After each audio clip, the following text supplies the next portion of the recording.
नमस्कार, आप देख रहे हैं आर्या न्यूज और मैं हूं आपके साथ पवन पांडे। स्वागत है आपका बिहार बुलेटिन में। तो बड़ी खबर के साथ बुलेटिन का आगाज करते हैं। मुख्यमंत्री नीतीश कुमार ने कहा है कि शराब पीना मौलिक अधिकार नहीं है। संविधान की धारा 47 में शराबबंदी से जुड़ी हुई व्यवस्था है और विश्व स्वास्थ्य संगठन के मुताबिक ये बहुत जानलेवा है। राष्ट्रपिता महात्मा गांधी ने इसे आदमी को हैवान बनाने वाला कहा। फिर शराब अच्छी चीज कैसे हो गई? अपने को बहुत काबिल, बहुत पढ़ा लिखा, विद्वान और बड़ा लेखक मानने वाले कुछ लोग शराबबंदी और इसके चलते खासकर मेरा विरोध क्यों कर रहे हैं? मुख्यमंत्री समाज सुधार अभियान के तहत मुजफ्फरपुर में कार्यक्रम को संबोधित कर रहे थे और उन्होंने शराब, बाल विवाह और दहेज प्रथा के नुकसान की खासी चर्चा भी की। साथ ही जीविका दीदियों से कहा कि वे इन सब के खिलाफ निरंतर अभियान चलाते रहे और उन्होंने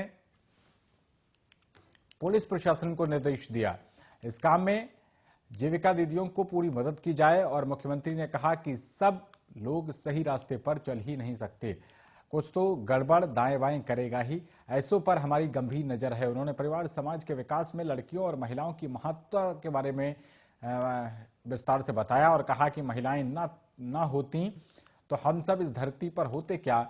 हम सबको माँ ने ही पैदा किया है और पुरुष खुद को ही सब कुछ और महिलाओं को सिर्फ अपना फॉलोअर ना समझे। दोनों के साथ चलने से ही समेकित विकास होगा। अख्ता सीतामढ़ी की जीविका दीदी रूबीना खातून ने मंच पर आकर कहा कि नेपाल से नदी के रास्ते मछली या सामान के बहाने शराब लाकर ईख के खेत में पिलाता था। हमने मिलकर इसे रोका और मुख्यमंत्री ने पुलिस प्रशासन के अधिकारियों से कहा कि सीमावर्ती इलाकों पर और ऐसे तरीकों पर खास नजर रखें। और वहीं मुख्यमंत्री ने कहा कि शराब के खिलाफ अभी के अभियान में अब तक 75,300 से भी ज्यादा छापेमारी हुई है। 11,370 मामले दर्ज हुए हैं। 13,000 अभियुक्त गिरफ्तार हुए हैं। 1,89,000 लीटर देसी और 3,24,000 लीटर विदेशी शराब जब्त की गई है। तो 1,788 गाड़ियां जब्त हुई और पहले कॉल सेंटर में औसतन 70 से 80 कॉल रोज आते थे। अब 190 से 200 कॉल आ रहे हैं, जिससे जहां भी गड़बड़ी दिखे कॉल सेंटर में फोन करें, आपका नाम गुप्त रहेगा और पुलिस फौरन कार्रवाई करेगी।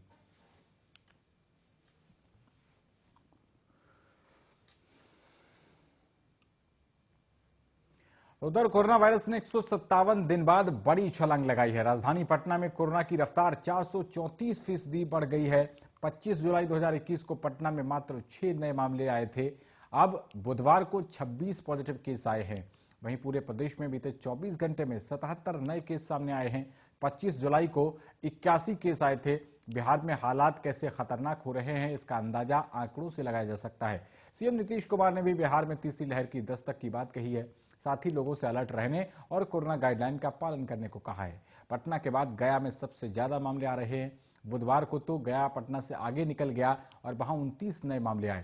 पटना में 26 और गया में 29 के बाद औरंगाबाद में 1, दरभंगा में 1, जहानाबाद में 4, किशनगंज में 1, मुजफ्फरपुर में 2, नालंदा में 3, समस्तीपुर में 3, सीतामढ़ी में 1, सीवान में 1, सुपौल में 2, वैशाली में 1 और पश्चिमी चंपारण में भी 1 संक्रमित पाया गया है।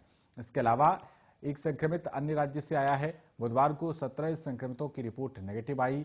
इसके बाद भी एक्टिव केस की संख्या राहत देने वाली बात नहीं है और प्रदेश में एक्टिव केसों की संख्या 215 हो गई है। अब तक बिहार में कुल 7,14,294 संक्रमितों ने कोरोना को मात दी है।